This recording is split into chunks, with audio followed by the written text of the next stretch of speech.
इय्याका नअबुदु व इय्याका नस्तईन खुददारी, तहरीक का नाम इंसाफ और फिर फलाई रियासत और इंसानियत। ये तीन प्रिंसिपल्स थे जो जब से मैंने ये पार्टी शुरू की इन तीन प्रिंसिपल्स पे मैं चला हूँ। तो मैं दो के ऊपर आज बात करना चाहता हूँ ख़ास तौर पे। एक है खुददारी और दूसरी इंसाफ। जो सुप्रीम कोर्ट का फैसला आया, मायूसी हुई मुझे, लेकिन मैं ये वाज़ेह कर दूं कि सुप्रीम कोर्ट और पाकिस्तान की अदलिया की मैं इज़्ज़त करता हूँ। मैंने एक ही दफ़ा जेल गुजारी है और वो आज़ाद अदलिया की तहरीक के अंदर मैं जेल में गया, क्योंकि ये मेरा ईमान है कि जब तक एक मुल्क के अंदर इंसाफ नहीं होता, कोई भी मुहज़्ज़ब माशरा उसकी बुनियाद इंसाफ पे होती है, और जो इंसाफ के गार्डियन होते हैं वो आपकी अदलिया होती है। तो मैं ये कहते हुए मुझे अफसोस हुआ, और अफसोस क्यों हुआ मैं ये अपनी कौम के सामने वाज़ेह कर दूँ।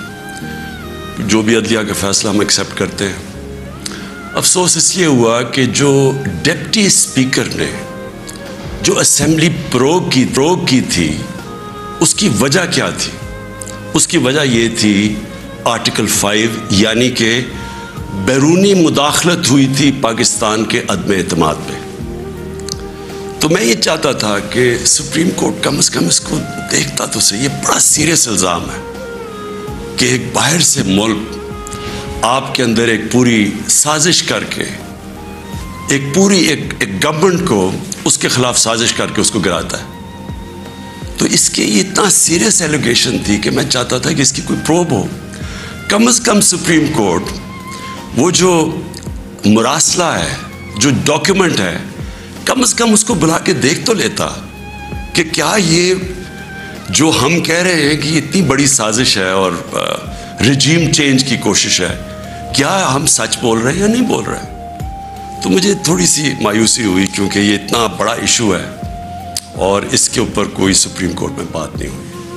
और दूसरा मुझे अफसोस ये हुआ कि उतनी जल्दी जितना फैसला आया, जो 63A, यानी कि जो खुलेआम हॉर्स ट्रेडिंग हो रही है, पॉलिटिशियंस के ज़मीर खरीदे जा रहे हैं, भेड़ बकरियों की तरह उनको बंद किया जा रहा है होटल्स में और उनकी कीमतें लगाई जा रही हैं। सोशल मीडिया का ज़माना है, बच्चे को पता है आप किस कीमत के ऊपर अपने ज़मीर बेच रहे हैं। कौन सी जमहूरियत है ये? कौन सी दुनिया की जमहूरियत में इस चीज़ की इजाज़त दी जाती है? और जो सबसे बड़ा इंसाफ का फोरम है अदलिया, उससे हम एक्सपेक्ट करते थे कि कम से कम इसके ऊपर और कुछ नहीं तो सो मोटो एक्शन ले, क्योंकि ये तो एक मजाक बन गया है पाकिस्तान की डेमोक्रेसी का। क्योंकि ये तो कहीं इतने खुलेआम तो मेरे ख्याल में बनाना रिपब्लिक्स में भी नहीं सियासतदान नहीं बिकते जो ये बिक रहे थे और बिक रहे हैं। और वो देखें अभी जो पंजाब में हो रहा है, कभी वो अवारी के अंदर लोग बंद हैं जनाब, उनको निकल रहा है गार्ड्स। तो ये तो कोई जमहूरियत नहीं है। लेकिन इससे जो सबसे तकलीफदेह चीज़ है कि देखिए, एक कौम जिसकी 60% से ज़्यादा आबादी 30 साल की उम्र से कम है, ये हमारी यूथ है, ये हमारा फ्यूचर है। और फ्यूचर को आप अगर गाइड नहीं करेंगे, उनकी तरबियत नहीं करेंगे, उनकी अखलाकियात को उठाएंगे नहीं, इस तरह की चीज़ें करेंगे, तो वो भी ये समझेंगे कि अगर मुल्क के जो लीडरशिप है, ये रिप्रेजेंटेटिव्स हैं, ये अगर रिश्वत दे के लोगों को खरीद रहे हैं, कोई बिक रहा है, कोई खरीद रहा है, तो उनकी हम क्या मिसाल पैदा कर रहे हैं। यानी ये किस तरफ जा रहा है पाकिस्तान। और ये पहले भी यही शरीफ बरादरान ने शुरू की थी चांगा मांगा, आज से कोई 30-32 साल पहले। ये तब शुरू हुआ था, ये भेड़ बकरियों की तरह सियासतदान को खरीदना, और तब से सियासत और नीचे गई है कि जैसे लोगों को ये पता चला कि ये बिक रहे हैं, लोगों से वोट लेके आ रहे हैं कि हम आपकी बड़ी खिदमत करेंगे, वहाँ जाके लोगों की वोट लेके अपने ज़मीर बेच रहे हैं। और फिर रिजर्व सीट्स वाले बिक रहे हैं। रिजर्व सीट्स तो एक तोहफा देती है एक पार्टी किसी को, वो बिके हुए हैं, वो खुलेआम बिक के और वो दूसरी तरफ गए हुए। तो मैं सिर्फ एक अब एज अ पाकिस्तानी बात कर रहा हूँ कि जो एक ख्वाब देखता था और शुरू से कि एक बड़ा हमारा अजीम मुल्क बनेगा, और मेरी ये कभी ख्वाब नहीं गई मेरे से।